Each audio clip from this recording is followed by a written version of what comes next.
La lluvia caía con una insistencia monótona sobre el tejado de zinc del edificio del FBI en Georgetown, la capital de Guyana. El agente especial Samuel Crouse, con el rostro anguloso y los ojos permanentemente enrojecidos por el insomnio, escuchaba en silencio la grabación que le habían entregado. Una voz distorsionada, apenas contenida por la estática de la interferencia, murmuraba: "Lo han hecho, están haciendo lo mismo que en Johnstown, pero esto es peor, algo despertaron". El archivo venía acompañado de un sobre con fotografías borrosas, figuras encapuchadas reunidas en círculo, velas negras, símbolos grabados en troncos y piedras. Una en particular mostraba un símbolo que Samuel no reconoció, un búho con alas extendidas, portando una lanza negra. Al principio, creyó que se trataba de una mala broma, pero el nombre Johnstown lo empujó a mirar más de cerca. Aquella masacre de 1978 había dejado una marca indeleble en su memoria. Su madre fue una de las enfermeras que ayudó a atender a los pocos sobrevivientes. Ahora, el informe hablaba de un asentamiento selvático río adentro, más allá del Esequibo, en una zona aún disputada entre Guyana y Venezuela, donde una patrulla militar venezolana había desaparecido misteriosamente. La versión oficial hablaba de enfrentamientos fronterizos, pero los documentos filtrados sugerían otra cosa: el ejército no patrullaba, buscaba algo. ¿Por qué yo?, preguntó Samuel al director, un hombre robusto de acento sureño. Porque estuviste en Baco. Porque conoces las señales. Y porque sabes cuando algo va más allá de lo humano. Al día siguiente, Samuel partió en una lancha de fondo plano a motor desde Bartica, internándose en las venas fluviales que penetraban la selva. Iba acompañado de un guía indígena que no hablaba inglés y apenas pronunciaba algunas palabras en un criollo espeso. El hombre, de piel curtida y mirada opaca, solo asintió cuando Samuel le mostró las fotos. Señaló un ramal del río con el dedo tembloroso y murmuró una sola palabra: maldad. A medida que se adentraban en el Esequibo, el entorno se volvía cada vez más silencioso. No era el silencio común de la selva, era la ausencia total de vida. No se oían aves, ni monos, ni el zumbido de insectos. El agua parecía más espesa, más oscura. Los árboles se inclinaban como si quisieran escapar del centro del bosque. Tras casi 3 horas de navegación, Samuel pidió detenerse al ver señales de presencia humana: cuerdas, lonas raídas, huellas sobre el barro endurecido. Habían llegado a lo que quedaba de un campamento militar. Desembarcó con cautela. La humedad lo envolvió de inmediato, pegándosele a la piel como una sábana mojada.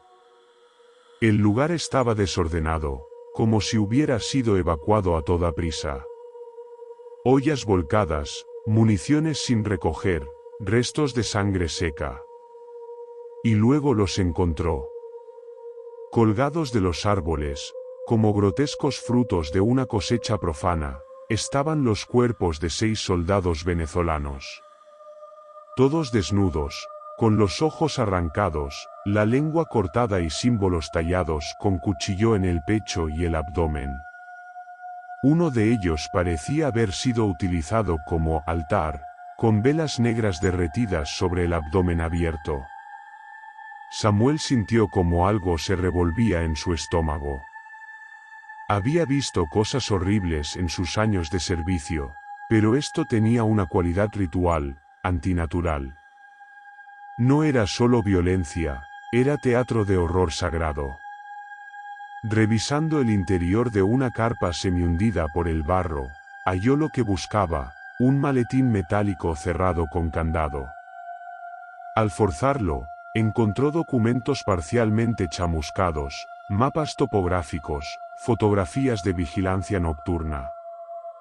En algunas, los soldados observaban de lejos una ceremonia, figuras humanas encapuchadas formando círculos, un fuego negro en el centro, y un símbolo repetido en cada imagen, el búho alado. Pero había más. Uno de los documentos oficiales, firmado por un comandante de alto rango, hablaba de una operación llamada El Ojo Roto, destinada a interceptar una célula extremista que supuestamente poseía conocimiento antiguo sobre entidades no humanas. Samuel se quedó helado. El ejército no estaba solo cumpliendo funciones de vigilancia fronteriza. Buscaban ese culto. Y lo hacían con miedo. Al regresar a la lancha, descubrió que el guía ya no estaba. Su machete y bolsa seguían en la embarcación, pero el hombre había desaparecido sin dejar rastro. La selva no daba respuestas. Samuel se quedó quieto. Algo, en su interior, le decía que ya había entrado en el terreno del culto. Y que lo estaban observando desde hacía rato. Levantó la vista hacia la espesura, y juraría que por un segundo, entre las ramas, vio un par de ojos amarillos brillando en la oscuridad. Samuel Crowe se adentró en la selva a pie. El motor de la lancha había sido destrozado durante la noche por algo, o alguien, que dejó marcas de garras en la madera. No había rastro del guía, salvo una bota ensangrentada y los árboles cercanos cubiertos de plumas negras y pegajosas. Nadie debía saber que estaba allí. No podía pedir refuerzos. Estaba solo. Con su brújula averiada por la humedad y el GPS sin señal, Samuel avanzó hacia donde intuía que se encontraba el asentamiento del culto. Había algo, un tirón invisible, una intuición animal que lo obligaba a seguir una dirección sin explicación lógica. Cada paso más profundo en la selva parecía dilatar el tiempo, como si el bosque se cerrara tras de él. Horas después, tropezó con una escultura rudimentaria en mitad del camino, una torre de huesos humanos entrelazados con bejucos, coronada por un cráneo de búho. El símbolo aparecía otra vez. Ya no era casualidad. Fue entonces cuando comenzó la nieve. Primero creyó que eran cenizas flotando del cielo. Pero al extender la mano, las motas se disolvían como hielo real. La temperatura bajó abruptamente. Su aliento se volvió visible. A lo lejos, el murmullo constante de la selva se desvanecía, sustituido por un silencio blanco que le helaba el alma. Estaba en el corazón de una imposibilidad geográfica, nieve en la Amazonía. Y no era natural. Era un presagio. Siguió caminando hasta ver lo que parecía un antiguo camino ceremonial, empedrado con piedras dispuestas en patrones circulares. A su alrededor, árboles deformes con sus raíces expuestas como arterias negras. En la distancia, una estructura de madera surgía entre la neblina. Pero antes de llegar, vio a alguien corriendo hacia él. Era un hombre delgado, con ropas de culto rasgadas y el rostro cubierto de heridas autoinfligidas. Sus ojos estaban desorbitados, y gritaba en español entre jadeos: «No lo veas. No mires al cielo. Está bajando. András. Ya vino, ya está aquí». Samuel apenas tuvo tiempo de apuntar su arma antes de que el hombre se desplomara a sus pies. Su pecho sangraba por un corte profundo en forma de X. Estaba muriendo. Murmuró con la poca voz que le quedaba: «Él, come la voluntad. No hay escapatoria». Y murió con una sonrisa demente congelada en los labios. Samuel lo dejó atrás. Ya no era solo una misión. ahora era una advertencia que había decidido ignorar. Llegó al edificio poco después. Una gran casa de madera negra, construida sobre pilotes, con grandes columnas talladas con símbolos demoníacos. No tenía puertas, solo una gran abertura con cortinas rojas como sangre seca. A su alrededor, el aire era tan frío que las hojas crujían bajo sus botas. Ingresó con la linterna encendida y la pistola desenfundada. El interior olía a muerte, incienso rancio y madera podrida. El piso crujía con cada paso. A lo lejos, en una sala central, una docena de cuerpos estaban esparcidos en el suelo como muñecos rotos, niños, ancianos, mujeres, todos dispuestos en un patrón circular alrededor de un símbolo grabado con sangre. Y en el centro, el líder del culto, un hombre alto y calvo, vestido con túnica púrpura. Su rostro estaba cubierto de pintura negra. Sonreía con los ojos abiertos, desquiciados. «Lo logré», gritó, mirando al techo, como si esperara respuesta. «Oh gran demonio, limpia este mundo de las impurezas y los negadores. Que arda la razón. Que reine la disonancia». Samuel apuntó. Iba a arrestarlo. Pero entonces la casa tembló. Un aullido sobrenatural, que parecía una mezcla de rugido de bestia y canto ritual, se oyó desde fuera. El techo comenzó a crujir como si algo caminara sobre él. Una sombra descendió por las paredes como tinta.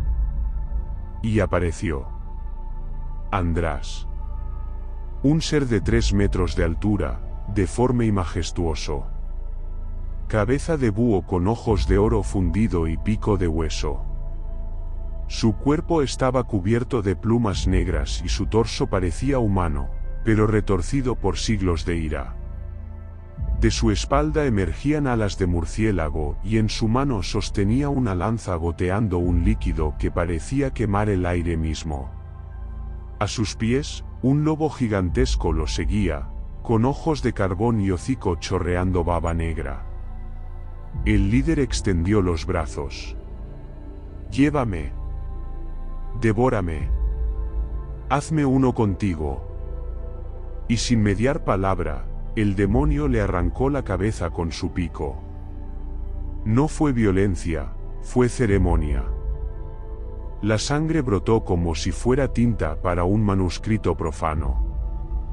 El cuerpo cayó sin fuerza, aún sonriendo. Samuel disparó. No por esperanza, sino por reflejo. 3 balas atravesaron al demonio sin efecto. «Corre», susurró una voz agónica. Un soldado venezolano, apoyado en una pared, sangrando por la boca, sostenía un lanzacohetes antitanque. Con el último aliento de su vida, disparó. El proyectil impactó en el rostro de András, haciendo estallar parte de su cráneo aviar en una nube de huesos y humo sulfuroso. El lobo aulló de rabia. Samuel corrió, bajó los escalones como un poseso, y corrió hasta el río. No sentía las piernas. No pensaba. Solo corría. La lancha aún flotaba, dañada pero funcional. Con las manos temblando, encendió el motor de emergencia. El rugido del lobo sonaba cada vez más cerca. Se giró, y András venía caminando sobre el agua, con el cráneo parcialmente regenerado, el rostro lleno de odio silencioso. Pero la lancha arrancó. El río lo arrastró corriente abajo. Samuel no miró atrás. No podía. El silencio volvió. Solo su respiración, su sudor helado, y el lejano rumor del agua golpeando las piedras. Había escapado. O eso pensó. el río lo devolvió al mundo de los vivos. Pero el mundo había cambiado. Samuel Crouse despertó a la deriva, atado al timón de la lancha con su propio cinturón, su ropa empapada, la garganta seca y los dedos fríos como metal. El motor había muerto horas atrás. Las orillas del Essequibo se extendían a ambos lados como muros húmedos. El sol comenzaba a salir, pero no calentaba. Todo seguía helado. Remó con las manos hasta alcanzar la ribera. Se arrastró entre raíces y fango, jadeando como un animal herido. En su mente, aún resonaba el grito del líder del culto, y la imagen del demonio devorando su cabeza con la precisión de un escultor. No era un sueño. No podía serlo. Sacó su radio. Interferencia. Trató de encender el GPS. Pantalla negra. Incluso su reloj había dejado de funcionar. Todo lo electrónico había muerto al mismo tiempo. ¿Una descarga electromagnética? ¿Un pulso? No tenía sentido. Nada tenía sentido desde que había entrado en esa casa. Y sin embargo, estaba vivo. Volvió a caminar. Horas después, lo encontraron. Fue un equipo de rescate venezolano, enviado no por el FBI, sino por orden directa del alto mando militar. No hubo bienvenida, ni alivio, ni calidez. Solo lo esposaron, le vendaron los ojos y lo subieron a un helicóptero. Lo último que oyó antes de que lo sedaran fue una voz con acento criollo que decía: «Hay testigos que no deberían volver con vida». Despertó en un cuartel en ruinas, transformado en laboratorio de contención.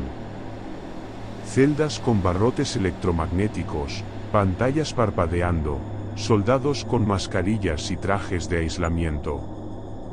No sabía dónde estaba. Guyana. Venezuela. Brasil, quizá. Lo interrogaron durante días. Las preguntas eran extrañas. ¿Escuchó algún canto? El símbolo tenía un ojo o un pico. ¿Sintió la necesidad de obedecer? ¿El búho habló en su idioma o en otro? Samuel no respondía. No porque no pudiera, sino porque las respuestas no eran humanas. Cuando al fin lo dejaron solo, en una celda pequeña con paredes metálicas, empezó a escribir. No tenía papel, así que grababa con su uña en la pared, una y otra vez, el mismo símbolo, un círculo con alas, y en su centro un ojo abierto. Era el sello de András. No sabía cómo lo conocía. Solo sabía que era correcto. Una noche, se despertó con la sensación de que alguien estaba en su celda. No había sonido. No había sombra. Solo una presión detrás de los ojos, como si alguien lo mirara desde adentro. Una voz, no real, pero no imaginaria, le habló en un idioma que no existía y que, sin embargo, entendía perfectamente. Los dioses antiguos no castigan. Desatan. Tú has visto. Ahora tú eres canal. Samuel vomitó sangre. Gritó. Las luces se apagaron. A la mañana siguiente, todo el centro estaba muerto. No había señales de violencia. Solo cuerpos con las órbitas oculares vacías, como si hubieran mirado algo que no debían comprender. Caminó entre ellos. Nadie lo detuvo. Nadie lo miró. Tomó un rifle y salió del lugar. Afuera, el cielo estaba cubierto de nubes negras, y comenzaba a nevar otra vez. Y lo peor fue que ya no tenía miedo. Cruzó la frontera disfrazado de civil, caminando como un espectro por aldeas olvidadas del mapa. En todas, oía rumores, una iglesia ardió sola, sin fuego ni rayos. Los animales del monte se suicidan en los ríos. Los niños ven a el que camina con el búho. El aire, a veces no se puede respirar. En un pueblo minero encontró un periódico viejo, arrugado y mojado. En la portada decía: extrañas tormentas en la región del Esequibo. Autoridades descartan causas naturales. Debajo, en la foto satelital de la zona, la forma del símbolo estaba marcada en el follaje, como si la tierra misma hubiera sido marcada por fuego invisible. Krauss no tenía dónde ir. Hasta que una carta lo alcanzó. Una hoja suelta, sin remitente, deslizada por debajo de la puerta de una habitación de hotel en Boavista. Estaba escrita a mano, con una caligrafía que era la suya propia. Samuel, no puedes huir. El río ya no corre en una sola dirección. Tú fuiste elegido. Prepárate. Él vendrá por ti no como enemigo, sino como reflejo. Samuel dejó caer la carta. Temblaba. Pero no de frío. De reconocimiento. Al día siguiente, un joven sacerdote fue encontrado colgado boca abajo en una iglesia de Manaos. En su pecho, grabado con cuchillo, había un nombre: András. Y Samuel Krauss, observando la noticia desde una televisión vieja en una estación de buses, ya no se sorprendió. Solo apretó el puño. Y esperó. El demonio no había terminado. Samuel Krauss cruzó el Orinoco como un muerto en vida. En su mochila, solo quedaban una cantimplora vacía, 2 granadas oxidadas y una libreta donde escribía compulsivamente símbolos y frases que no recordaba haber aprendido. No dormía. No comía. Sobrevivía. Detrás de él, la región del Esequibo había dejado de aparecer en los noticiarios. El silencio absoluto. Ni menciones diplomáticas, ni mapas, ni artículos. Como si el mundo hubiera decidido olvidar. Pero él no podía. En sus pesadillas, veía al demonio András sentado sobre un trono de ramas ennegrecidas, su cabeza de búho girando lentamente en dirección opuesta a su cuerpo. Cada giro traía una guerra. Una pareja que se apuñalaba frente a sus hijos. Un batallón que se mataba entre sí en la frontera. Un padre que ahogaba a su bebé para salvarlo. András no solo era un asesino. Era un sembrador. Su fruto era la discordia. Y ya había brotado. Samuel se dirigió a un lugar que recordaba vagamente, la Quebrada del Silencio, una zona alta en el límite entre Amazonas y Bolívar. Ahí, según los rumores que escuchó en boca de viejos asustados y borrachos visionarios, el cielo no se comportaba igual. Subió con la sensación de estar regresando, no avanzando. A medio camino encontró un altar improvisado. Velas negras consumidas. Fotografías pegadas en las rocas con sangre seca. Todas con los ojos arrancados. Al centro, una figura tallada en madera, grotesca, con alas, garras, y un hueco donde debía estar el rostro. Un cartel decía: solo el que ya ha sido visto puede ver. Samuel sabía que eso era para él. En la cima de la quebrada, encontró una iglesia abandonada, convertida en ruinas por la selva. No tenía techo, pero sus paredes aún sostenían vitrales cubiertos por lodo y raíces. El altar estaba intacto. Y frente a él, un hombre de espaldas. Vestía un hábito oscuro. Su cabello era blanco. Samuel reconoció su voz sin que hablara. Era el líder del culto.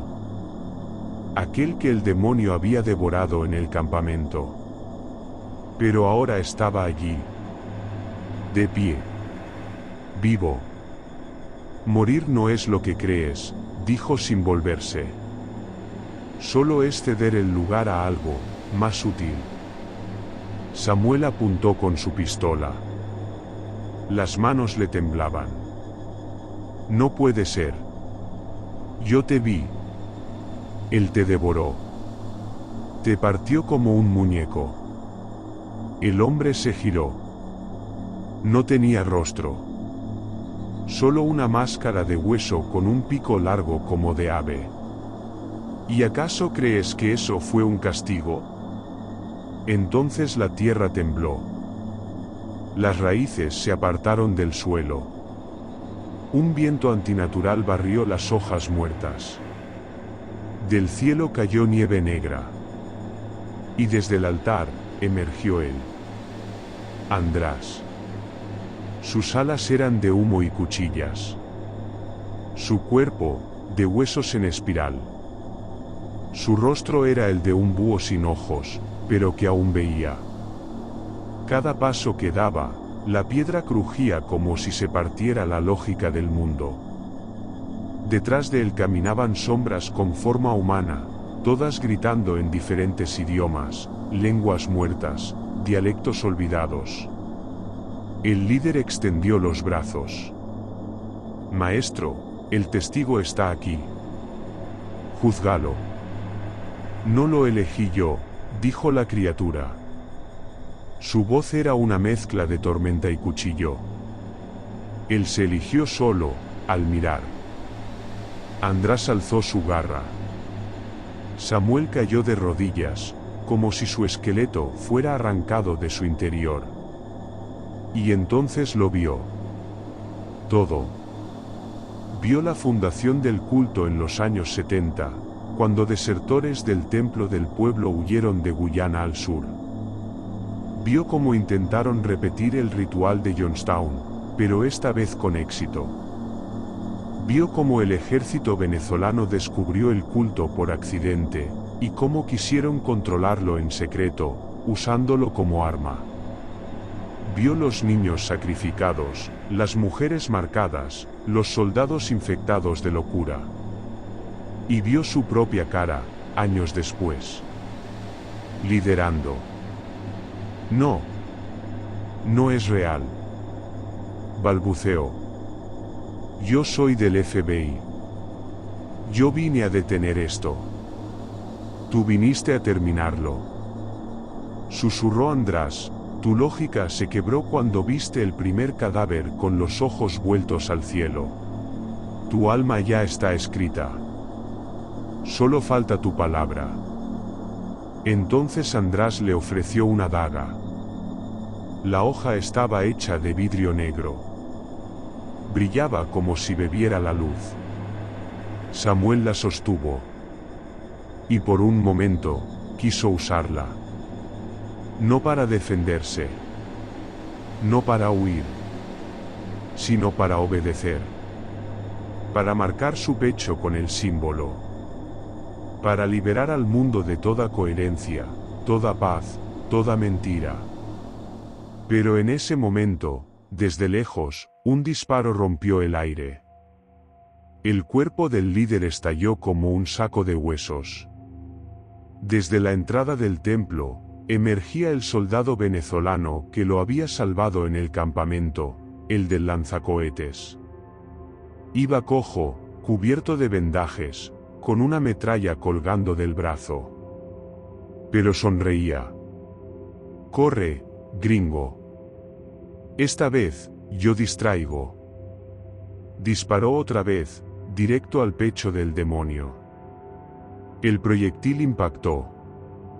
La explosión fue sorda, como si no afectara al mundo físico. András giró lentamente, sin apuro. Ya lo juzgué, dijo. Ahora solo queda esperar.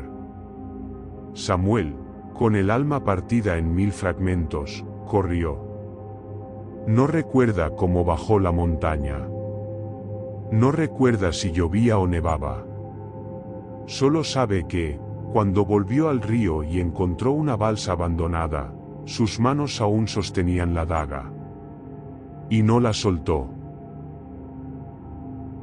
Washington, D.C., 6 meses después. La sala de conferencias estaba en penumbra. Solo la luz del proyector iluminaba las caras tensas de los agentes y analistas presentes. Al frente, Samuel Crowe sostenía un puntero láser con mano temblorosa. No hay imágenes satelitales del área desde septiembre. Lo que hubo fue borrado. Clic, la diapositiva mostraba un mapa del Esequibo. En la zona donde antes hubo selva, ahora solo había un espacio negro etiquetado como zona de interferencia atmosférica. Ningún dron vuelve. Ningún satélite capta nada. Y los archivos físicos venezolanos que rescatamos fueron quemados el día después de mi regreso, por orden desconocida. Alguien en la sala carraspeó. ¿Y qué propone, agente Crowe? Él tragó saliva. Sabía lo que iba a decir. Sabía que lo tratarían de loco. No es una célula. No es un culto. No es un fenómeno natural. Es un sistema. Uno que se activa cuando el mundo está suficientemente dividido. Clic, la última imagen era una foto borrosa tomada por una cámara automática del FBI, la noche anterior, justo afuera de su departamento. Era una figura alta con alas extendidas, y una silueta redonda por cabeza. András. Aunque no se veía con claridad, los ojos del búho brillaban en la niebla. Yo no lo invoqué. Susurró Samuel. Solo lo recordé. Y con eso bastó para que volviera. Esa noche, en su apartamento, Samuel encontró la daga sobre su cama. Él la había arrojado al río. Lo recordaba bien. Y sin embargo, ahí estaba. Intacta. Brillando en la oscuridad. Un papel descansaba bajo ella. Solo tenía una línea: las guerras no se inician solas. Alguien siempre recuerda cómo empiezan. Samuel la leyó una vez. Luego otra. Luego, la memorizó. Apagó la luz. Y en la oscuridad, una sombra con forma de alas se posó suavemente sobre su hombro.